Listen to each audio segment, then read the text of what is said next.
Hi hello, പുതിയൊരു വീഡിയോയിലേക്ക് എല്ലാവർക്കും സ്വാഗതം.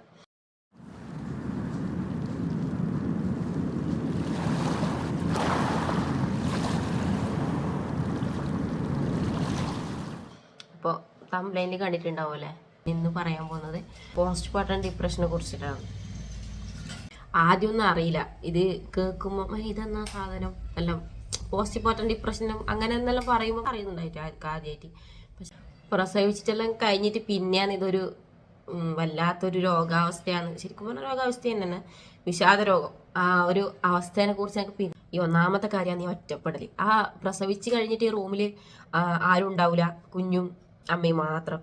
പിന്നെ ആരും ഇടയ്ക്കിടയ്ക്ക് ഫുഡിന് മാത്രം വരും. അങ്ങനത്തെ ഒരു പ്രശ്നം. ആദ്യത്തെ പ്രശ്നം ഈ ഒറ്റപ്പെടൽ. ഇപ്പോൾ ആൾക്കാർ എനിക്കിപ്പോൾ എൻ്റെ ഒരു ഇത് വെച്ചാൽ ആരെങ്കിലും കാണാൻ വരുമ്പോൾ, അല്ലെങ്കിൽ എനിക്ക് അറിയുന്ന ആരെങ്കിലും വരുമ്പോൾ എനിക്ക് ഭയങ്കര സന്തോഷമായിരിക്കും. എനിക്ക് അങ്ങനെ ഉണ്ടായത് ഭയങ്കര. എനിക്ക് അപ്പം കൂടുതൽ ഹാപ്പി, ഞാൻ അറിയാണ്ട് ഞാൻ ഹാപ്പിയാവും. അപ്പോൾ എന്നെ മനസ്സിലാക്കുക വലിയൊരു കാര്യം. നീ കമ്മ്യൂണിക്കേഷൻ, നമ്മൾ ആരോടെങ്കിലും ആയിട്ട് സംസാരിക്കണം. അങ്ങനെ കൂടുതൽ ടെൻഷൻ ഇങ്ങനെ കുറയുമെന്ന് ഞാൻ വിചാരിക്കുന്നത്. ആദ്യത്തെ ഒരു പ്രസവം ഇല്ല ആൾക്കാർക്കൊന്നും അധികം പിന്നെ നേരത്തെ മനസ്സിലാക്കി വെക്കാൻ പറ്റൂല എന്ന് തോന്നുന്നു. കാരണം എനിക്കൊന്നും അങ്ങനെ എൻ്റെ ഒരു അനുഭവം എന്ന് വെച്ചാൽ എനിക്ക് മനസ്സിലാക്കി വെക്കാൻ പറ്റുന്നുണ്ടായില്ല. പിന്നെ കുഞ്ഞ് കരയുന്നത് ഉറക്കില്ലാത്തതിൽ മെയിൻ ഒരു പ്രശ്നമാണ് ഈ ഉറക്കില്ല. ഉറക്കുണ്ടാവില്ല, പിന്നെ തിന്നാൻ പറ്റാത്ത ഫുഡ് മാറിയോണ്ട് ആവണം ഒരുപക്ഷെ. അല്ല, ഫുഡ് മാറിയോണ്ടല്ല തോന്നുന്നുണ്ട്, ഫുഡ് മാറില്ല, പക്ഷെ തിന്ന വിശപ്പുണ്ടായില്ല തീരെ. അതാണ് വേറൊരു കാര്യം. പിന്നെ മൂന്നാമത്തെ ഒരു കാര്യം എന്ന് വെച്ചാൽ ഈ കുഞ്ഞിനെ കെയർ ചെയ്യാൻ മാത്രം ആൾക്കാർ വരുന്നത്. പിന്നെ കുഞ്ഞ് കരയുമ്പോൾ കുഞ്ഞിനെടുക്കാൻ അറിയില്ല. ഞാൻ ഒരു കുഞ്ഞളി ആദ്യം തന്നെ ഒരു കുഞ്ഞളി അങ്ങനെ ന്യൂ ബോൺ ബേബീസിനൊന്നും ഞാൻ അങ്ങനെ എടുക്കാറില്ല. അപ്പോൾ എനിക്ക് എങ്ങനെ എടുക്കേണ്ടതെന്ന് അറിയില്ല. വല്ലാത്തൊരു മാനസികാവസ്ഥയിൽ ഞാൻ കുറേ കടന്നു പോയിട്ടുണ്ട്. അപ്പോൾ വർത്താനം പറയുന്നത് കണ്ടിട്ട് ഇവൻ ഫോട്ടോ എടുക്കുന്ന വിചാരിച്ചിട്ടാണ് കേട്ടോ വന്നത്.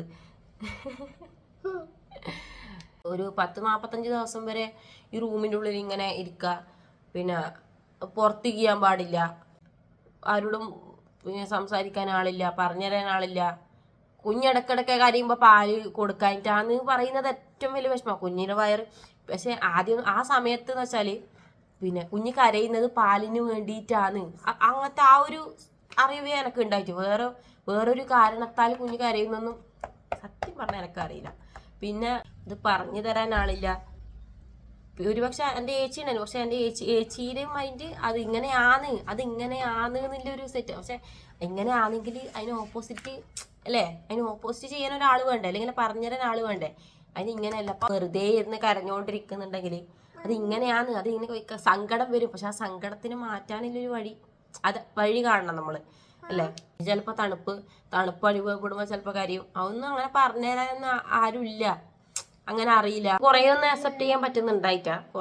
ഇവന്റെ ഒരു കാര്യത്തിൽ ഇവൻ നന്നായിട്ട് കരയുന്ന വെച്ചാൽ ഫുൾ ടൈം കരച്ചില്ലെന്ന് വെച്ചാൽ കുഞ്ഞിക്ക് ഗ്യാസിന്റെ ഒരു പ്രശ്നം ഉണ്ടായിരുന്നു. പക്ഷെ അതാ പിന്നെ ഡോക്ടറെ അടുത്ത് ഇവൻ കരച്ചിൽ കേട്ട അവസാനം ഡോക്ടറെ അടുത്ത് കൊണ്ടുപോകാത്ത ഡോക്ടറെ അടുത്തില്ല. അപ്പൊ ഡോക്ടർ പറഞ്ഞ ഒരു കാര്യം, ഗ്യാസ് കയറിയിട്ടാണ്. കുഞ്ഞിക്ക് പാല് ശരിക്കും പറഞ്ഞാൽ ഒരു അരമണിക്കൂർ അല്ലെങ്കിൽ 20 മിനിറ്റ് കറക്റ്റ് കൊടുത്തിട്ട് പിന്നെ 2 മണിക്കൂറത്തേക്ക് പാല് കൊടുക്കേണ്ട ആവശ്യമില്ല എന്നത്. പക്ഷെ വീട്ടിൽ നിന്ന് പറയുന്നത് കരയുന്നവർ പാല് കൊടുക്കും. അപ്പൊ ഈ കുഞ്ഞിക്ക് അതിന്റെ എക്സ്ട്രാ ഗ്യാസും കൂടി കയറിക്കൊണ്ടിരിക്കുകയാണ്.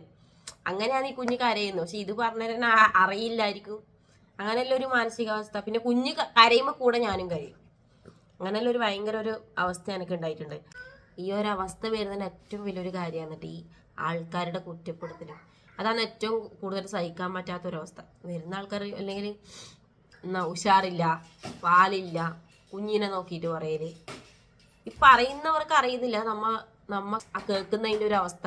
പിന്നെന്താ വെച്ചാൽ കുഞ്ഞ് നമ്മളായിട്ട് ബന്ധം പ്രസവിച്ചതിന് ശേഷമല്ലേ കൂടുതലുണ്ടാവില്ലേ. ജനിച്ചതിന് ശേഷമല്ലേ നമുക്ക് കുഞ്ഞ് എങ്ങനെയാണ് ഈ അവസ്ഥയെ കുറിച്ചെല്ലാം നമുക്ക് മനസ്സിലാവുന്നുണ്ടാവില്ലേ. അപ്പൊ എൻ്റെ ഒരു അനുഭവത്തിൽ എനിക്ക് ഗർഭാവസ്ഥയും രണ്ടും, എൻ്റെ പ്രസവിച്ച ശേഷം ഉള്ളതും എൻ്റെ ഗർഭാവസ്ഥയും രണ്ടും ഉണ്ടാകും. പ്രഗ്നൻസി ടൈമിൽ പിന്നെ എല്ലാം ചെയ്തു തരാനും എല്ലാം ഷെയർ ചെയ്യാനും എല്ലാം ഉണ്ടായിരുന്നു. പക്ഷേ ഈ പ്രസവിച്ച് കിടക്കുന്ന സമയത്ത് ഒറ്റപ്പെടാന്നുള്ളൊരു കാരണം കൊണ്ടാണ് മെയിനായിട്ട് ഇത് വരുന്നത്. അപ്പോൾ ഒറ്റപ്പെടാൻ വിടാണ്ട് വെച്ചാൽ അവരൊറ്റക്കാക്കാണ്ട് ആ റൂമിൽ എല്ലാവരും പിന്നെ അമ്മയായാലും ആരായാലും കൂടുതൽ കമ്മ്യൂണിക്കേറ്റ് ചെയ്യാൻ ശ്രമിക്കണം. ഇപ്പം എനിക്കതാണ് ആൾക്കാർ വരുമ്പോൾ എനിക്ക് ഭയങ്കര ഒരു സന്തോഷമാണ്. കാരണം സംസാരിക്കാൻ ആളുണ്ടാവല്ലോ.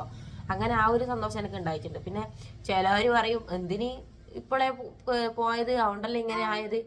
ആ ഒരു സംഭവത്തിനോട് ഞാൻ തീരെ യോജിക്കുന്നില്ല. കാരണം ഇപ്പം ആയാലും പിന്നെ ആയാലും ഈ ഒരു അവസ്ഥ തന്നെയാണ്. റൂമ് കുഞ്ഞ് അങ്ങനെയെന്നല്ലാതെ ഈ ഹോളിലേക്ക് പോലും പോകാൻ പറ്റൂല ശരിക്കും പറഞ്ഞാൽ. അങ്ങനെയാണ് ആ റൂമിൽ മാത്രം ഇരിക്കണം.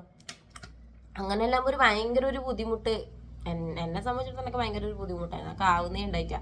കാരണം എൻ്റെ പ്രഗ്നൻസി ടൈമിൽ എനിക്ക് ആ ഒരു ഇതൊന്നും ഇല്ലാത്തതുകൊണ്ട് ഡെലിവറി കഴിഞ്ഞതിന് ശേഷം നമുക്കിങ്ങനെ തീരെ ഭയങ്കര ഒന്നാമത് ഇവൻ്റെ കരച്ചില്, ഉറക്ക് കിട്ടുന്നില്ല വെച്ചാൽ തീരെ ഉറക്കില്ല. ആരും കൂടി കൂർക്കം വലിച്ച് കിടന്നുറങ്ങും. നമുക്ക് ഈ ഉറക്കം കിട്ടുന്നില്ല, പകൽ ഉറങ്ങാൻ പറ്റുന്നില്ല, കുഞ്ഞുറങ്ങുന്ന സമയത്താണെങ്കിലും ഉറക്കവും വരുന്നില്ല. അപ്പം അങ്ങനത്തെ ഒരു അവസ്ഥ ഭയങ്കര ഒരു. പിന്നെ എനക്ക് വെച്ചാല് ആ ഒരു സമയത്ത് ഇതൊരു വിഷാദ രോഗമെന്നോ അല്ലെങ്കിൽ പിന്നെ ഇത് കുറെ കാര്യം മനസ്സിലാക്കാനുണ്ട് ഒന്നും അറിയുന്നുണ്ട്. പക്ഷെ ഇപ്പൊ അത് കുറെ കൂടി ഇതിനെക്കുറിച്ചൊരു പഠനം വരുന്നത് എനിക്ക് തോന്നുന്നുണ്ട്. കാരണം എല്ലാ അമ്മമാരും ഇങ്ങനെ ഷെയർ ചെയ്യുന്നതുകൊണ്ട് തന്നെ ഹസ്ബൻഡും കൂടി ഉണ്ടെങ്കിൽ കൂടുതൽ മനസ്സിലാക്കാനും കെയർ ചെയ്യാനും ടെൻഷൻ ഫ്രീ ആവാനൊക്കെ സാധിക്കും എന്ന് എനിക്ക് തോന്നുന്നുണ്ട്. പക്ഷെ ഇപ്പത്തെ കാലത്ത് പണ്ട് അതൊരിക്കലും പോസിബിൾ ആവൂല. പക്ഷെ ഇപ്പം അങ്ങനെയല്ലല്ലോ, അതുകൊണ്ട് പറയുന്നതാണ്. പിന്നെ ഈ കമ്പാരിസൺ കുഞ്ഞിനെ കുറിച്ചിട്ട് അത് അങ്ങനെയാണ് ഇത് ഇങ്ങനെയാണ്. പിന്നെ മുമ്പെന്ന് വെച്ചാൽ നല്ല കൺമഷി എല്ലാം എഴുതി കൊടുക്കും കുഞ്ഞുങ്ങൾക്കല്ലേ. കുഞ്ഞി കുറേ കൺമഷി എഴുതി കൊടുക്കും. അതെല്ലാം പണ്ടത്തെ ആൾക്കാർക്ക് ഒരു ആചാരം പോലെയാണ്. പക്ഷെ ഇപ്പത്തെ ഒരു തലമുറയ്ക്ക് ഒരു കുഞ്ഞിനും കൺമഷി വാലിട്ടെഴുതി പിന്നെ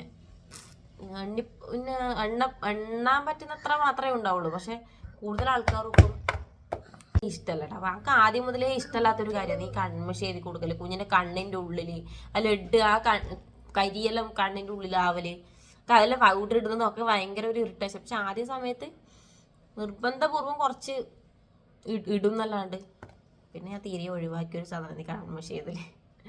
എന്നാ ഒരു കാര്യമില്ല. നമ്മളെ ഈ ഒരു രീതിയിലുള്ള നമ്മളെ ഈ ഒരു കൾച്ചറിൽ ജീവിക്കുന്നതുകൊണ്ടായിരിക്കണം ഒരു പക്ഷെ കൺമഷി എന്നുള്ളത് ഒരു വലിയൊരു സംഭവമായിട്ട് എല്ലാവരും കാണുന്നത്. പിനികത്തിന് എഴുതിയ പോരാ ഇനി കണ്ണിൻ്റെ ഉള്ളിൽ ഇട്ട് കൊടുത്തിട്ടെങ്കിൽ കണ്ണ് വലുതാവൂല, അല്ലെങ്കിൽ ഇതെല്ലാം ജനറ്റിക്കായിട്ട് വരുന്ന ഒരു സാധനം. ഇതല്ല എഴുതുന്ന കൺമഷീൻ്റെ പുറത്തല്ല ഒരിക്കലും കുഞ്ഞിൻ്റെ കണ്ണ് വലുതാവില്ല, കണ്ണ് നിശ്ചയിക്കുന്നതോ ഒന്നല്ല. അതല്ല ജനറ്റിക്കായിട്ട് വരുന്നതാണ്. എന്തെങ്കിലും ഒരു കുറവ് ഒരു കുഞ്ഞിൻ്റെ അച്ഛനമ്മക്കോ ഉണ്ടെങ്കിൽ ഇപ്പം ഓട്ടോമാറ്റിക്കായിട്ട് ആ കുഞ്ഞിക്ക് അത് ഉണ്ടാവും ചില സമയത്ത്. അതല്ലാണ്ട് ഈ കൺമഷീൻ്റെ പുറത്തല്ല. അതെല്ലാം ഈ പ്രസവിച്ച് കിടക്കുന്ന സമയത്ത് വന്നിട്ട് കുഞ്ഞിൻ്റെ കണ്ണ് എഴുതണം. പിന്നെ കണ്ണ് എഴുതിയാൽ അത് അങ്ങനെ ആക്കണം, അത് ഇങ്ങനെ ആക്കണം, ഇതിങ്ങനെ പോരാ, അങ്ങനെ ഇങ്ങനെയാണെന്നെല്ലാം പറഞ്ഞിട്ട് പറയുമ്പോൾ ഭയങ്കര സങ്കടമുണ്ട് മനസ്സിൽ. ഒരു പക്ഷേ അത് അവർ ആ ഒരു കാലഘട്ടത്തിൽ ജീവിച്ച് വന്നോണ്ട് അല്ലെങ്കിൽ ആ ഒരു ഇതെല്ലാം അവർ ചെയ്തിട്ട് പിന്നെ ആ ഒരു രീതി അങ്ങനെ ആയതുകൊണ്ടായിരിക്കണം നമ്മളോട് ഒന്ന് പറയുന്നത്. പക്ഷെ എനക്കൊന്നും ഒട്ടും ആക്സെപ്റ്റ് ചെയ്യാൻ പറ്റാത്തൊരു സംഭവമാണ്. എന്ന് വെച്ചാൽ റെസ്റ്റ് വേണമെന്നുള്ളത് ഓക്കെ. പക്ഷെ ഫുൾ ടൈം കടത്തം എന്നുള്ളത് എനിക്ക് തീരെ ആവുന്നുണ്ടായിട്ടാ. തീരെയാന്ന് വെച്ചാൽ തീരെയാന്ന്. അപ്പം അതൊക്കെ കിടക്കാത്തത് കൊണ്ട് എനിക്കിപ്പോൾ ഒരു നടുവേദനയോ എനിക്കൊന്നും ഉണ്ടായിട്ടില്ല. എനിക്ക് അതിനെക്കുറിച്ചിട്ട് ഒരു നടുവേദന ഒന്നും അങ്ങനെ ഫുൾ ടൈം കിടന്നാൽ പിന്നെ ഫുൾ ടൈം കിടക്കണം എന്നാലേ ശരിയാവൂലൂ. റെസ്റ്റ് എന്നുള്ള ഒരു സാധനം ഫുൾ ടൈം കിടക്കാൻ ഒരു മനുഷ്യനാവൂല, തീരെ ഇരിക്കാൻ വിടൂല. അങ്ങനെയല്ല ഭയങ്കര ഒരു. എന്ന് വെച്ചാൽ നമ്മൾ ഹോസ്പിറ്റലിൽ കാണിക്കാൻ പോകുന്ന സമയത്ത് ഡോക്ടറോട് ചോദിക്കുക എല്ലാ കാര്യവും. അതാണ് ഏറ്റവും വലിയൊരു. എല്ലാ കാര്യം ഡോക്ടറോട് ചോദിച്ച് ചെയ്യുക. ഇതിപ്പം ഒരാൾ ഒരു അഭിപ്രായം പറയും, മറ്റാൾ വേറൊന്നായിരിക്കും പറയുന്നുണ്ടാവില്ല. മനസ്സിലായി? അങ്ങനെയെല്ലാം ആകുമ്പം ഭയങ്കര ബുദ്ധിമുട്ടാണ്. അപ്പം ഞാൻ മനസ്സിലാക്കിയിടത്തോളം കാര്യം എല്ലാം ഡോക്ടറോട് ചോദിച്ച് മനസ്സിലാക്കുക, അറിയുക എന്നാണ് സംഭവം കാര്യങ്ങളെല്ലാം. ഭയങ്കര കുഞ്ഞിനോട് നമുക്ക് ഭയങ്കര ഒരു വൈരാഗ്യമെല്ലാം വരും ആ സമയത്ത്. ഭയങ്കര ദേഷ്യമൊക്കെ എനിക്ക് തല്ലാനൊക്കെ തോന്നും. പക്ഷെ അത് തല്ലാൻ തോന്നുന്നത് എന്തോ അപ്പോൾ ബാക്കിയുള്ളവർ പറഞ്ഞു തരേണ്ട ഒരു കടമ വരും. പക്ഷെ ബാക്കിയുള്ളവർ പറഞ്ഞു തരുന്നില്ല. ഇതിങ്ങനെ തോന്നുന്നു ഞാൻ മോളെ അല്ലെങ്കിൽ സമാധാനിപ്പിക്കണം. അങ്ങനെയെല്ലാം ആകുമ്പോഴാണ് നമുക്ക് ഈ വിഷാദം എന്നുള്ളത് കുറച്ചും കൂടി കുറയുക നമുക്ക്. പക്ഷെ അത് പറഞ്ഞു തരാൻ ആളില്ല. നമുക്ക് സത്യമായിട്ട് തല്ലാൻ തോന്നിയിട്ടുണ്ട് കുഞ്ഞിനെ. പക്ഷെ അതെൻ്റെ ഒരു കുറവല്ല ഒരിക്കലും. എനിക്ക് ഈ അവസ്ഥയിൽ നിന്നുണ്ടായ ഒരു സംഭവമാണ്. അപ്പം അതെല്ലാം ഒരു വലിയൊരു കാര്യമാണ്. അപ്പം അങ്ങനെയൊന്നും ആർക്കും തോന്നാതിരിക്കട്ടെ. പിന്നെ ഇനിയിപ്പോൾ കുറച്ചും കൂടെ എല്ലാവരും ബോധഡായി തോന്നി. ഇതിനെക്കുറിച്ചിട്ട് കുറച്ച് എല്ലാവർക്കും അറിയാം അങ്ങനെ തോന്നുന്നുണ്ട്. ഇപ്പോൾ കുറച്ച് പഠനങ്ങളും കാര്യങ്ങളും എല്ലാവരും അങ്ങോട്ടും ഇങ്ങോട്ടും കമ്മ്യൂണിറ്റി ഷെയർ ചെയ്യുന്നുണ്ട്, അറിയാമെന്ന് വിചാരിക്കുന്നു. ഇപ്പം പോസ്റ്റ് പാർട്ടം ഡിപ്രഷൻ എല്ലാം പറയുന്ന സമയത്ത് പണ്ടത്തെ ഉള്ള ആൾക്കാർക്ക് ഇപ്പം അത് പറയുമ്പോൾ ഇതിപ്പം ഉണ്ട്, മുമ്പൊന്നും ഉണ്ടായിട്ടല്ലോ പറയും. അങ്ങനെ പറയുന്നുണ്ട്. പക്ഷെ അവരൊരിക്കലും നമുക്ക് കുറ്റപ്പെടുത്താനാവില്ല. കാരണം അവരാ ഒരു സാഹചര്യത്തിലും അവരവരെ മൈൻഡ് സെറ്റായിട്ടും അങ്ങനെ ജീവിച്ചു വന്നതാണ്. പക്ഷെ ഇപ്പോഴാണ് അതിനെക്കുറിച്ച് ഇപ്പോഴത്തെ തലമുറക്കാണ് കുറച്ചും കൂടി കാര്യങ്ങൾ ചെയ്യുന്നതല്ലോ. പിന്നെ കുഞ്ഞിനെ കുളിപ്പിക്കുന്നത് എങ്ങനെയെന്ന് ശരിക്കും റൂമിലായത് കൊണ്ട് കാണാൻ പറ്റുന്നുണ്ടായിട്ടല്ലോ. ഇങ്ങനെ എങ്ങനെയാന്ന് കുളിപ്പിക്കൽ എന്നുള്ളത്. പിന്നെ അത് ശേഷം പിന്നെ അത് കുറെ കഴിഞ്ഞ് കാണുന്ന സമയത്ത് ഭയങ്കര ഒരു വിഷമല്ല, അങ്ങനെ തീരെ കാണാൻ പറ്റുന്ന കുറച്ച് സഹിച്ച് നിൽക്കൽ എന്നെല്ലാം പറയില്ല, അതുപോലെ ഉണ്ടായിരുന്നു എനിക്കൊരു എൻ്റെ മൈൻഡ്. പ്രശ്നം എൻ്റെ ഒരു പ്രശ്നമായിട്ടാണ് എനിക്ക് തോന്നിയത്. പക്ഷെ എനിക്ക് ആവുകയില്ല തീരെ. കുഞ്ഞിനെടുത്ത് പൊക്കല്, ഇങ്ങനെ താടിയെല്ലാം മുടിക്കുക എന്ന് വെച്ചാൽ ഞാൻ ഹോസ്പിറ്റലിൽ പോയിട്ട് അങ്ങനെ എനിക്ക് കുറേ കഴിഞ്ഞതിന് ശേഷം ഇതെല്ലാം കൂടി ഞാൻ ഹോസ്പിറ്റലിൽ പോയിട്ട് പറയും. ഹോസ്പിറ്റലിൽ പോയിട്ട് അവർ പറയും ഇങ്ങനെ ചെയ്യാൻ പാടില്ല, അതെല്ലാം വെറുതെ വിട്ടിട്ടാണ്, ഇങ്ങനെ ചെയ്യാൻ പറയല്ലേ, അങ്ങനെ ചെയ്യരുത് എന്നൊക്കെ പറയും. അപ്പോൾ അതൊക്കെ ഒരു സമാധാനം. കാരണം ഞാൻ ചിന്തിക്കുന്നത് അവർ പറയുന്നത് രണ്ടും ഒരു കാര്യമാണ്. അതുകൊണ്ട് എനിക്കൊരു ഭയങ്കര സന്തോഷമാണ്. ഇനി പ്രസവിക്കാൻ പോകുന്നവരായിട്ട് ഇങ്ങനെ കാണുന്നുണ്ടെങ്കിൽ കൂടുതൽ ടെൻഷൻ ഫ്രീ ആവാൻ നോക്കുക. പ്രഗ്നൻസി ടൈമിലേ നമ്മൾ കുറച്ച് ടെൻഷൻ ഫ്രീ ആവാൻ നോക്കുക. കാര്യങ്ങൾ ഇങ്ങനെയാണ്, അതിനെക്കുറിച്ച് കുറച്ച് വായിക്കുക, മനസ്സിലാക്കുക, അപ്പോൾ കുറേ കൂടി മനസ്സിലാക്കി വെക്കുക. പിന്നെ ഒരു കാര്യം, കുഞ്ഞല്ലേ, കുഞ്ഞിങ്ങനെയാണ്, അല്ലെങ്കിൽ കുഞ്ഞിങ്ങനെ കരയും, കുഞ്ഞുങ്ങൾക്ക് അറിയില്ലല്ലോ, അങ്ങനെ വിചാരിച്ച് നമ്മൾ ഒന്ന് മൈൻഡ് സെറ്റാക്കി വെച്ച ഒരു പക്ഷേ ഈ ഒരു ദേഷ്യം നമുക്ക് സങ്കടമോ അല്ലെങ്കിൽ കുഞ്ഞിനെന്തെങ്കിലും ചെയ്യാൻ തോന്നുന്ന ഒരു ടെൻഡൻസി ഉണ്ടാവില്ല, അതൊന്നും ഉണ്ടാവില്ല എന്നൊക്കെ തോന്നുന്നുണ്ട്. ആ സമയത്ത് എനിക്ക് അറിയുന്നുണ്ടായിട്ടാ, പക്ഷെ ഇപ്പൊ കുറെ മനസ്സിലാക്കിയോണ്ട് ഞാൻ പറയാണ്. അങ്ങനെ ആ ഒരു സമയം മാത്രമാണ്. പിന്നെ അത് കഴിഞ്ഞാൽ നമുക്ക് ഇതൊരു ഓർമ്മയായിരിക്കും, ഒരു കരച്ചിലും കാര്യങ്ങളെല്ലാം ഒരു ഓർമ്മയായിരിക്കും. അപ്പൊ അത് ആ സമയത്ത് മാത്രമേ ഉണ്ടാവുള്ളൂ, പിന്നെ ഉണ്ടാവില്ല. അപ്പൊ അത് നമ്മളെ കുഞ്ഞാണ് അല്ലെങ്കിൽ കുഞ്ഞിങ്ങനെ കരയുന്നെല്ലാം നമ്മൾ വിചാരിച്ച് മൈൻഡ് സെറ്റാക്കി വെച്ചാൽ അത് കുറേ കൂടി നമുക്ക് ഡിപ്രഷനും ടെൻഷനെല്ലാം ഇല്ലാണ്ടാക്കാൻ പറ്റും. അമ്മേനെ പറയും നിന്റെ കുഞ്ഞ് ഉറങ്ങുന്നില്ല, നിന്റെ കുഞ്ഞ് മാത്രം എന്താ ഇങ്ങനെയാന്നെല്ലാം ചോദിക്കുമ്പോൾ അത് പണ്ടത്തെവരൊരു മൊഴിയാണ്, പണ്ടത്തെവരതൊക്കെ പറയുന്നതാണ്. പക്ഷെ അത് ആക്സെപ്റ്റ് ചെയ്യാൻ ഒരിക്കലും പറ്റുന്നുണ്ടായിട്ടാ.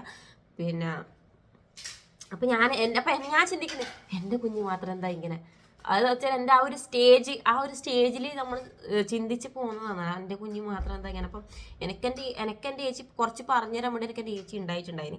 പക്ഷെ അവൾക്കും ഇതേ ഒരു പിന്നെ പഴയ ഒരു രീതിയിൽ തന്നെ അവളും കടന്നു പോയത്. അപ്പോൾ അവരും ഇതിങ്ങനെയാണ് അഞ്ജു, ഇതിങ്ങനെയാണ്. അപ്പോൾ ഒരു ദിവസം ഞാൻ ഇരുന്ന് കരയുന്ന സമയത്ത് ഇവരെല്ലാം വരും, കുഞ്ഞ് കരയുമ്പോൾ. അപ്പോൾ ഞാൻ എനക്കാകുന്നില്ല, ഇവർ കരയുമ്പോൾ ഇവർ ചിരിക്കും, ഇവർക്കിത് ചിരി വരും, കാരണം ഇവർക്കറിയാം ശരിക്കൊരു ഓർമ്മയാണ് കേട്ടോ ആ കുഞ്ഞിൻ്റെ കരച്ചിലും കാര്യങ്ങളെല്ലാം. അപ്പം നമ്മൾ കുറേ കൂടി മൈൻഡ് സെറ്റാക്കി വെച്ചാൽ നമുക്ക് ആ ഒരു സംഭവം ഉണ്ടാവില്ല എന്ന് എനിക്ക് തോന്നുന്നുണ്ട്. അപ്പോൾ ഇന്നത്തെ വീഡിയോ ഇത്രയേ ഉള്ളൂ. നെക്സ്റ്റ് വീഡിയോ ആയിട്ട് കാണാം കേട്ടോ. വീഡിയോ ഇഷ്ടപ്പെട്ടാൽ ലൈക്ക് ചെയ്യുക, കമൻറ്റ് ചെയ്യുക, ഷെയർ ചെയ്യുക, ചാനൽ സബ്സ്ക്രൈബ് കൂടി ചെയ്യാം കേട്ടോ. അപ്പോൾ നെക്സ്റ്റ് വീഡിയോയിൽ കാണാം. ടാറ്റാ.